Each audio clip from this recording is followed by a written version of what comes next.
Good morning. Hi, class. Good morning from the Polly house. I have Harper and Sailor here with me. And as you can see, we're in our pajamas. You're probably wondering why we're still in our pajamas and Mrs. Polly has her koala pajamas on. Well, it's because we can. We're learning from home now.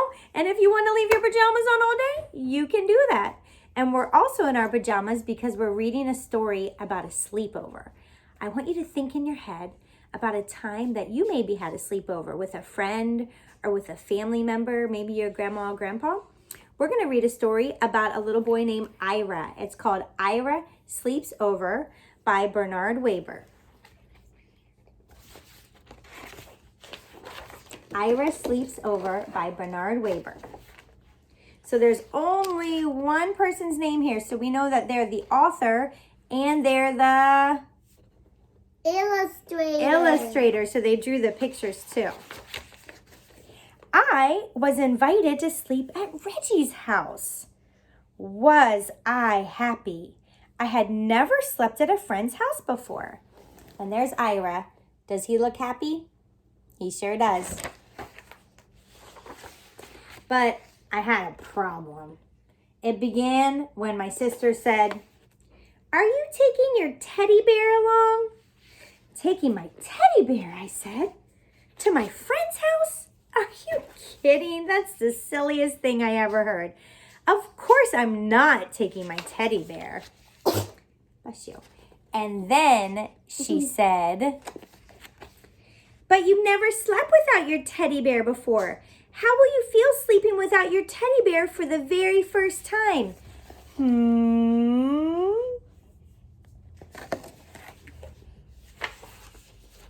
I'll feel fine. I'll feel great. I will probably love sleeping without my teddy bear. Just don't worry about it, I said. "Who's worried?" she said. But now she had me thinking about it. Now she really had me thinking about it. I began to wonder, suppose I won't like sleeping without my teddy bear? Suppose I just hate sleeping without my teddy bear? Should I take him?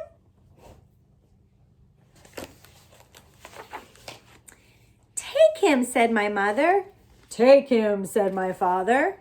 "But Reggie will laugh," I said. "He'll say I'm a baby." "He won't laugh," said my mother. "He won't laugh," said my father.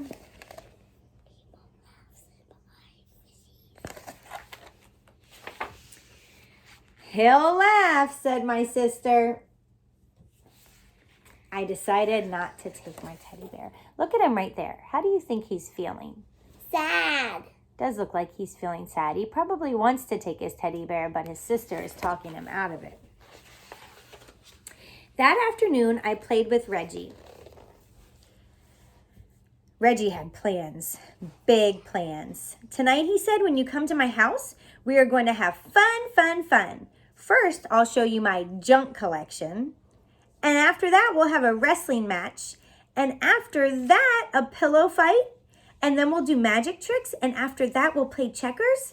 After that, we'll play dominoes. And after that, we can fool around with my magnifying glass." "Great," I said. "I can hardly wait." By the way, I asked, "What do you think of teddy bears?" But Reggie just went on talking and planning as if he had never heard of teddy bears. And after that, he said, "Do you know what we can do after that? I mean, when the lights are out and the house is really dark, guess what we can do?" "What?" I asked. "We can tell ghost stories." "Ghost stories," I said. "Ghost stories," said Reggie. "Scary, creepy, spooky ghost stories." I began to think about my teddy bear. "Does your house get very dark?" I asked. Reggie said, "Uh-huh." "Very, very dark?" "Uh-huh," said Reggie. "By the way," I said again, "what do you think of teddy bears?" Suddenly, Reggie was in a big hurry to go someplace. "See you tonight." "See you," I said. I decided to take my teddy bear. I'm glad he decided to take his teddy bear because he wants to take his teddy bear. Good, said my mother. Good, said my father. But my sister said, what if Reggie wants to know your teddy bear's name? Did you think about that? And did you think about how he will laugh and say, Tata is a silly baby name, even for a teddy bear? He won't ask, I said. He'll ask, she said. I decided not to take my teddy bear. Looks like he's upset again. At last, it was time to go to Reggie's house. Good night, said my mother. Good night, said my father. Sleep tight, said my sister. I went next door to where Reggie lived. I love this part. Look at the illustration. He's just climbing over the little fence right there that separates their porches. So it looks like Reggie is his next door neighbor. That night, Reggie showed me his junk collection. He showed me his flashlight, his collection of bottle caps, a chain made of chewing gum wrappers, some picture postcards, an egg timer, jumbo goggles, a false nose and mustache, and a bunch of old rubber stamps and labels from his father's office. Here's all the stamps that they played with. That sounds like fun. We decided to play office with the rubber stamps.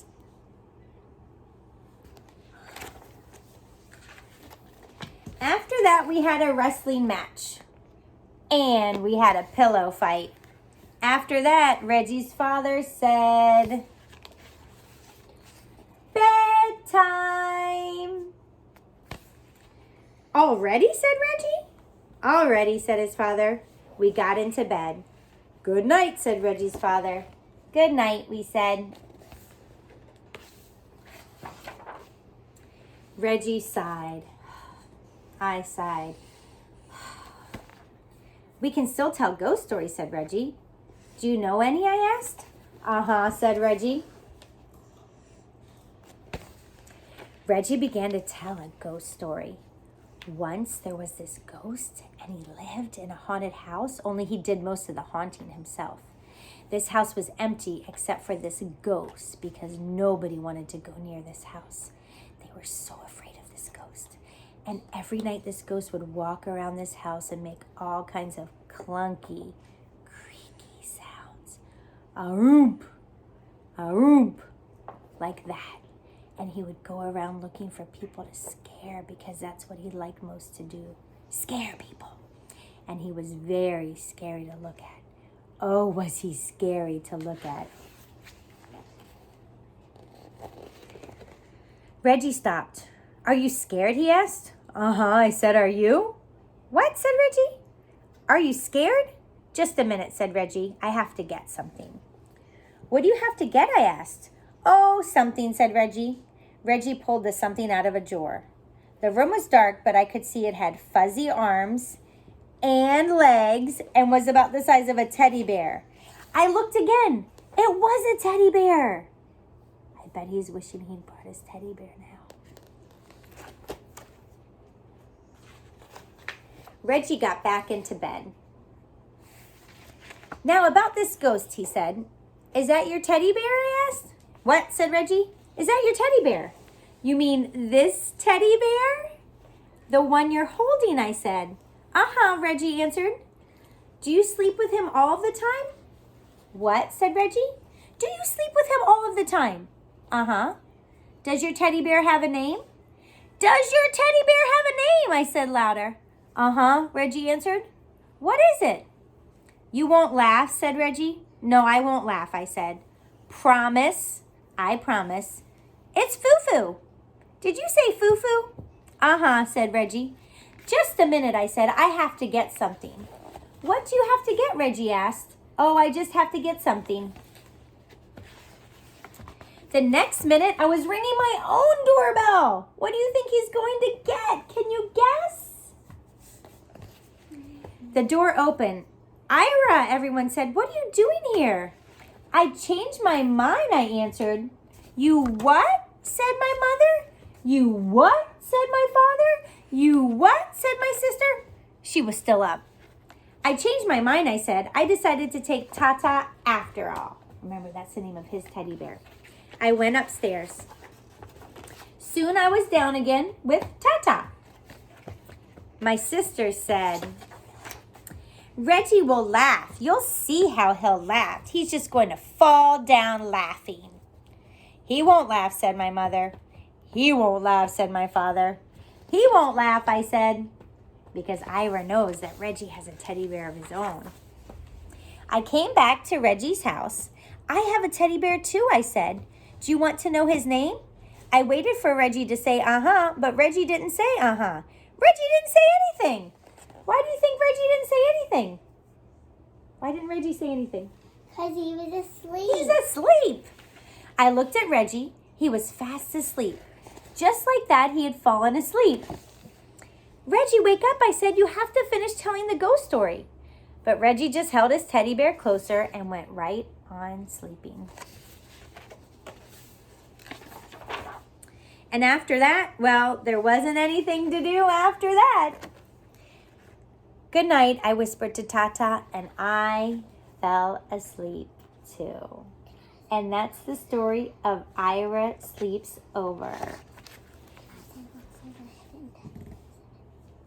All right, thanks for joining us this morning, and I'll be sending lots more videos. I know some of you had made some requests, and I don't have all the books at home, so I'm trying to read the books that I do have at home. I miss you all, and I want to see your faces, and I can't wait to see your faces. Have a great Monday, and remember, you can talk to me through Google Classroom. Your parents can send me a video. I can send videos so we can still communicate. I miss you all. Bye. Love out.